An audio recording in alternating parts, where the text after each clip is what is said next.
दोस्तों Bayern Munich के against में हारने के बाद रियल मैड्रिड बोर्ड के अंदर बहुत सारी चीज़ हलचल स्टार्ट हो गया है एंड उसके रिगार्डिंग आज सुबह फैब्रिजियो रोमानो का वीडियो भी आ चुका है।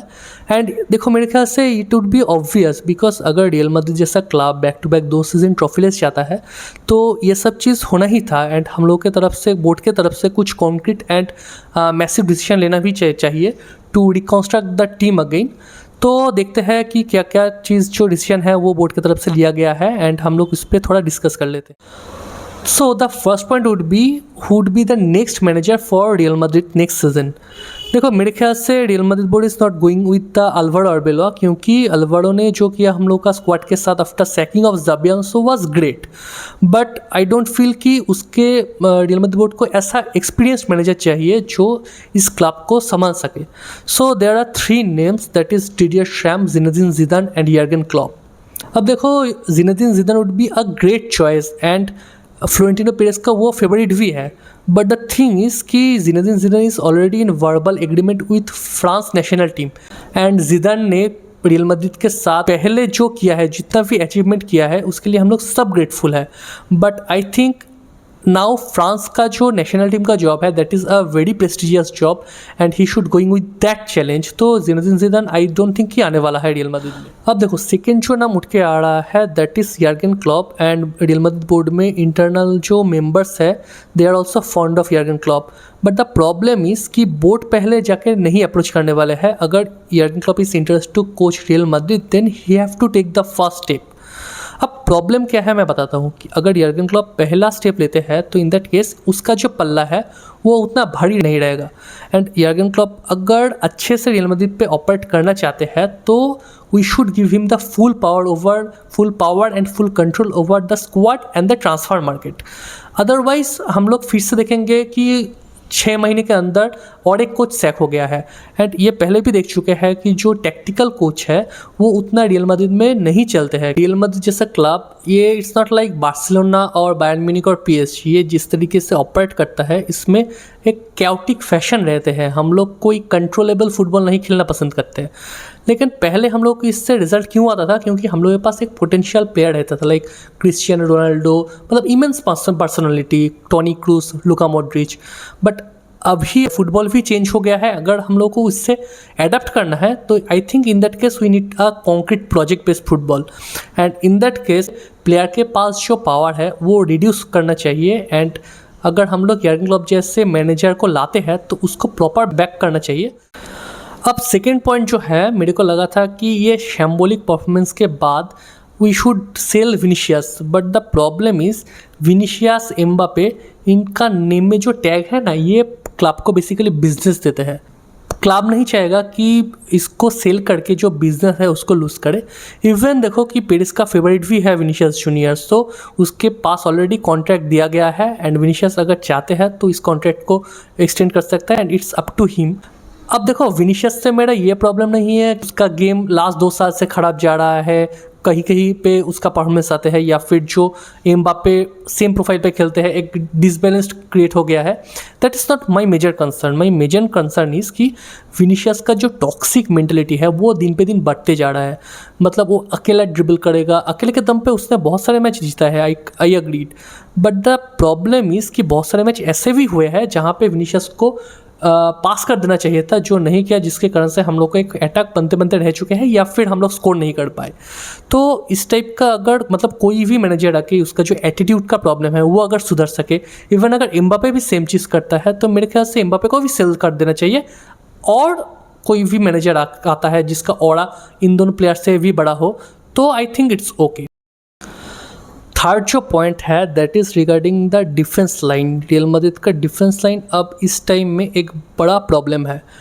डिफेंस लाइन अगर कोई टीम का सही रहेगा तो उसका जो मिडफील्ड है वो खुल के खेल सकते हैं। अदरवाइज़ क्या होगा कि मिडफील्ड को भी डिफेंसिव जॉब करना पड़ेगा एंड इन दैट केस उसका जो नेचुरल प्ले है, नेचुरल एबिलिटी ऑफ प्लेइंग है वो ख़त्म हो जाएगा। एंड तुम देखो रियल मैड्रिड में इस मोमेंट पे कोई भी प्लेयर पे तुम 1v1 में ट्रस्ट नहीं कर पाओगे। For David Alaba it's already confirm that he will leave the club end of the season, But for Antonio Rudiger, club is thinking to extending his contract. Maybe there would be some clauses, but I feel Rudiger का जो deterioration आया है, उसका जो natural game play था वो ख़राब हो चुका है, तो आई डोंट थिंक कि हम लोग को रूडिगर के साथ जाना चाहिए। उसके बाद आता है Danny कार्वाहाल, Mendy and Militão.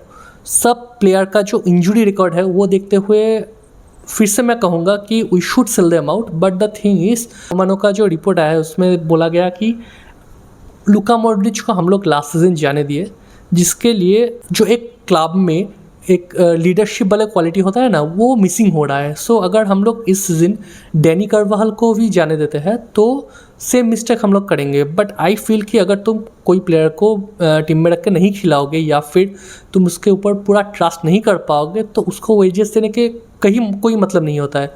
And उसके जगह मेन प्रॉब्लम है कि अगर तुम इन तीनों को सेल करते हो तो लाओगे किसको, क्योंकि देखो सेंट्रल बैक के तौर पे जो जो नाम अवेलेबल था उसमें तो अभी बहुत सारे नाम जा चुके हैं, because I think slaughter back का जो कॉन्ट्रैक्ट है वो भी रिन्यू होने वाले हैं and Ibrahima Konate is also going to extending his contract with Liverpool जो फाइनल स्टेज पे है एंड उपमेकानो भी नहीं आने वाला है। और जो बाकी नाम है बास्तोनी वगैरह, अगर रियल मैड्रिड नहीं जाता है तो I would be astonish, because Bastoni के साथ बार्सिलोना का नाम एक जुड़ चुका है, तो मेरे ख्याल से रियल मैड्रिड को भी जाना चाहिए कि अगर बास्तोनी इंटर मिलान से सेल होता है। बट आई डोंट फील कि बास्तोनी आएगा या फिर सालिबा का जो नाम आता है वो भी नहीं आएगा, तो डिफेंस में एक बड़ा प्रॉब्लम होने वाला है रियल मैड्रिड को नेक्स्ट सीजन। अब देखो जो फोर्थ पॉइंट है that is regarding our midfield, right winger and striking position.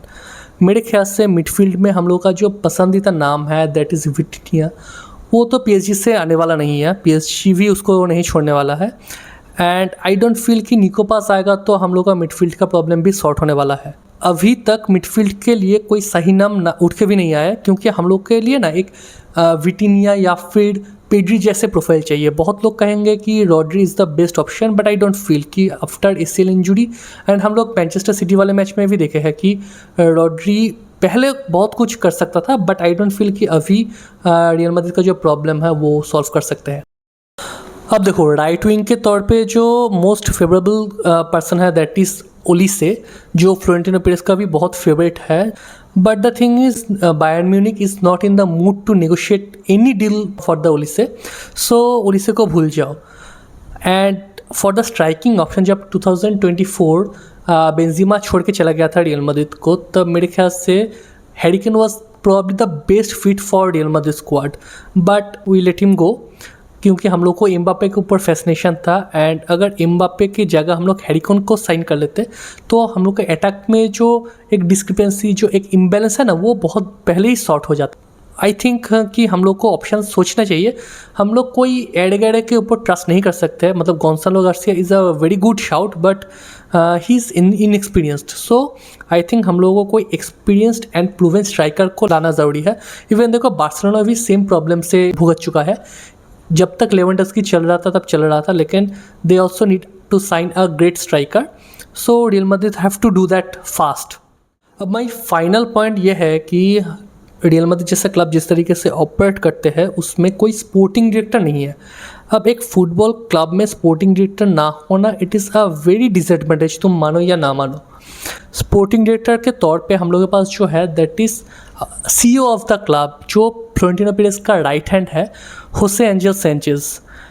अब देखो स्पोर्टिंग डायरेक्टर होना एक क्लब के लिए कितना एसेंशियल है, मतलब पीएसजी जब स्पोर्टिंग डायरेक्टर हायर किया उसके बाद उसका स्ट्रक्चर कितना चेंज हो गया है एंड स्क्वाड में एक बैलेंस दिख रहा है अभी। मतलब अभी वो एक इंडिविजुअल प्लेयर का नाम नहीं सुनाई देता है, रेदर वो एक टीम की तरह खेलते हैं। हम लोग टोनी क्रूज को अपॉइंट कर रहे हैं जो भी रोल में ठीक है, बट अगर it is for show then कुछ नहीं फ्रूटफुल हो सकता है। अगर उसका जो डिसीजन है उसको अगर हम लोग काउंट में लेते हैं, उस हिसाब से अगर इम्प्लीमेंट करते हैं, in that case I think we would be fine. And हम लोग अगर स्पोर्टिंग डायरेक्टर को अपॉइंट नहीं भी करते, बट आई थिंक कि हम लोग को मैनेजर जो है उसको बैक करना चाहिए रेदर बैकिंग द प्लेयर। तो गाइस आपका क्या राय है, हम लोग को कौन से मैनेजर को नेक्स्ट सीजन के लिए अपॉइंट करना चाहिए या फिर कौन से प्लेयर को स्काउट करना चाहिए? Please let me know in the comment section. And किस किस प्लेयर को जाने देना चाहिए वो भी प्लीज़ कमेंट सेक्शन में बताइए। Thank you.